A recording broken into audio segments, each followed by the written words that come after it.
Maranatha, Tuhan Yesus segera datang. Saya Wanda Dumais kembali lagi bersama dengan Anda dalam renungan singkat pada pagi hari ini. Ayat yang akan kita renungkan hari ini adalah Filipi 2 ayat yang ke-6 yang berkata, yang walaupun dalam rupa Allah tidak menganggap kesetaraan dengan Allah itu sebagai milik yang harus dipertahankan. Saudara yang dikasihi Tuhan, selama bertahun-tahun ayat 6 dari Filipi 2 ini menjadi perdebatan di antara para ahli dan di antara orang Kristen, sehingga menimbulkan berbagai kelompok-kelompok di dalam kekristenan.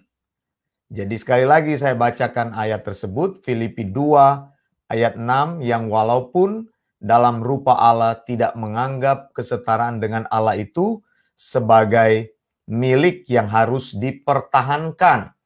Kata yang dipersoalkan di sini adalah kata harpakmon. Nah, pagi hari ini kita akan melihat secara singkat kata tersebut. Jadi ada pertanyaan besar bagi kita setelah kita membaca Filipi 2 ayat yang ke-6, yaitu apakah Yesus Kristus itu adalah Allah yang mengambil rupa manusia? Jadi apakah Yesus itu adalah Allah yang datang ke muka bumi ini dan menjadi manusia? Atau dalam argumen yang kedua, bahwa Yesus adalah seorang manusia yang diangkat sebagai Allah. Nah, argumentasi ini sudah mewarnai dunia ini, bahwa ada banyak orang yang percaya bahwa Yesus hanyalah manusia yang diangkat sebagai Allah. Tetapi argumen yang lain yang berkata bahwa Yesus itu adalah Allah yang mengambil rupa seorang hamba. Dalam perjalanan iman Kristen, engkau akan menemukan argumen-argumen ini saling mempengaruhi. Dan saudara harus mengetahui apa argumentasi yang benar, sound doktrin yang benar dari pengajaran Rasul Paulus. Karena saudara, kalau engkau membaca di dalam Filipi 2 ayat 5 sampai 11, ini adalah ayat-ayat yang paling terkenal mengenai bagaimana pelayanan Kristus. Dan itu sebabnya orang-orang berusaha memahami ayat ini dengan lebih jelas. Tetapi saya bilang tadi, di dalam ayat 6 tadi ada pengertian harpakmon atau kata harpakmon yang akhirnya ditafsirkan oleh sebagian orang bahwa Yesus sebenarnya adalah manusia yang kemudian dia diangkat sebagai Allah. Saudara yang dikasihi Tuhan, kalau engkau memahami terjemahan-terjemahan Alkitab, secara khusus Alkitab bahasa Inggris, maka ada banyak perbedaan yang digunakan di dalam terjemahan tersebut. Memang ada banyak terjemahan-terjemahan Alkitab yang jelas-jelas menunjukkan bahwa kata harpakmon itu adalah sesuatu yang kemudian menjadi nyata. Begitu artinya bahwa Kristus itu dinyatakan sebagai Allah setelah kebangkitannya. Tapi Paulus sekarang sedang memberikan sebuah argumentasi yang kuat. Saya mempercayai bahwa Paulus menggunakan kata yang tepat di sini adalah sesuatu yang dinyatakan. Begitu. Bukan sesuatu yang terjadi sesudah itu. Ya, artinya saudara, bahwa apa yang Yesus kerjakan, ya, ketika dia turun ke muka bumi ini adalah memang betul sebelum dia turun sebagai manusia, dia adalah Allah yang berkuasa.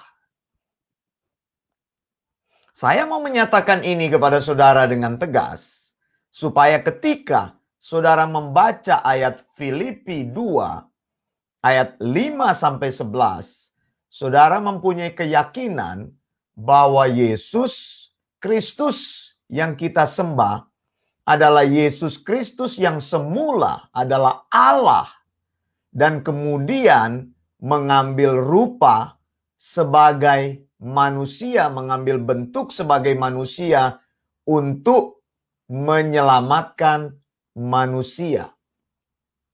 Ini bagian pentingnya. Bukan Yesus adalah manusia biasa yang kemudian diangkat sebagai Allah.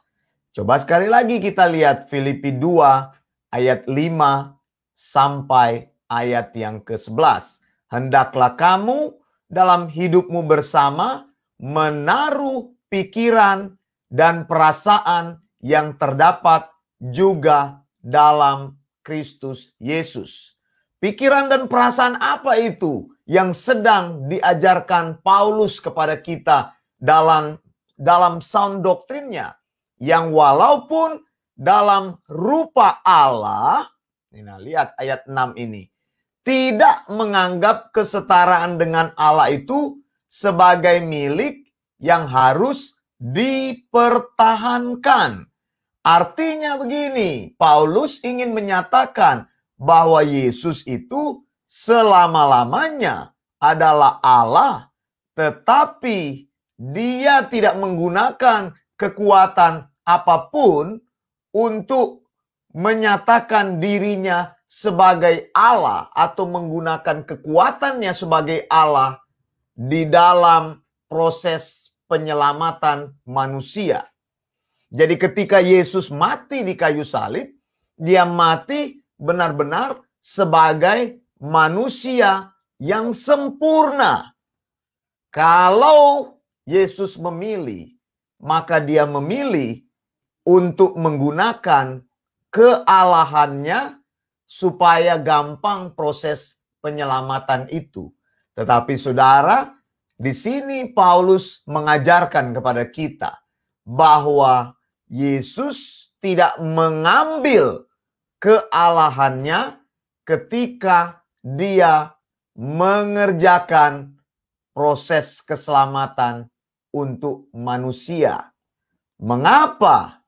Karena sejak awal Allah ingin menebus manusia. Ingat, dalam Kejadian 3 ayat 15, proto-evangelium, ini adalah nubuatan yang awal yang disampaikan. Bahwa akan datang seorang Mesias. Nah, kalau bicara tentang Mesias, Mesias itu bukanlah seorang atau sesuatu yang jauh sekali dari bayangan manusia. Bila dikatakan itu adalah Mesias, maka dia adalah manusia biasa. Dia yang dulunya adalah Allah sebelum dia menjadi manusia. Jadi artinya dia selalu Allah, dia tetap adalah Allah, tapi dikatakan dia mengosongkan dirinya untuk mengambil rupa sebagai manusia. Jadi kata harpakmon di sini adalah Yesus tidak menggunakan kekuatan sebagai Allah ketika dia melakukan pekerjaan penyelamatan manusia. Mengapa? Karena manusia yang berdosa maka manusia itu harus dihukum. Karena manusia yang berdosa, maka diperlukan ada manusia lain yang tidak berdosa yang bisa menanggung dosa manusia. Allah tidak bisa mati untuk menanggung dosa manusia. Harus ada manusia yang mati untuk manusia yang lain. Karena itu manusia Yesus adalah manusia yang tidak pernah berdosa dan tidak pernah jatuh di dalam dosa, tidak mempunyai peluang untuk melakukan dosa. Inilah Yesus yang kita sembah. Dikatakan dalam ayat 7, melainkan telah mengosongkan dirinya sendiri dan mengambil rupa seorang hamba dan menjadi sama dengan manusia. Yesus bukan manusia jadi-jadian. Yesus adalah manusia yang sempurna. Begitu. Yesus bukan manusia yang tidak real, tapi Yesus adalah manusia yang real. Dia adalah manusia yang ada di dalam sejarah dunia ini. Ayat 8 berkata, dalam keadaannya sebagai manusia ia telah merendahkan diri dan taat sampai mati, bahkan sampai mati di kayu salib. Artinya Yesus menunjukkan ketaatannya, bagaimana pekerjaan penyelamatan itu mempunyai resiko yang besar. Mati sebagai seorang penjahat, dan itu dijalani oleh Yesus bahkan sampai mati di kayu salib.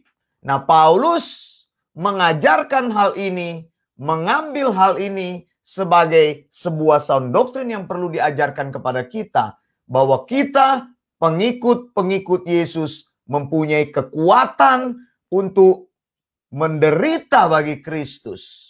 Bahkan kita tetap setia untuk melakukan sound doktrin itu, walaupun kita mengalami tekanan demi tekanan yang membuat hidup kita sulit. Mengapa? Karena ada contoh yang terbesar yang sudah dinyatakan kepada kita, yaitu contoh Yesus Kristus. Kalau Yesus Kristus bisa taat, ya, kata taat ini adalah kata yang besar sekali, maka orang-orang yang mengikutnya akan dimampukan untuk taat. Saudara ingat dalam kehidupan Yesus sebagai manusia, dia sudah dituduh sebagai orang yang menghina Allah, sebagai orang yang menghujat Allah karena menyatakan dirinya sebagai Allah.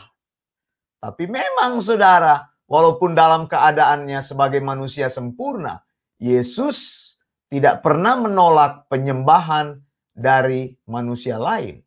Mengapa?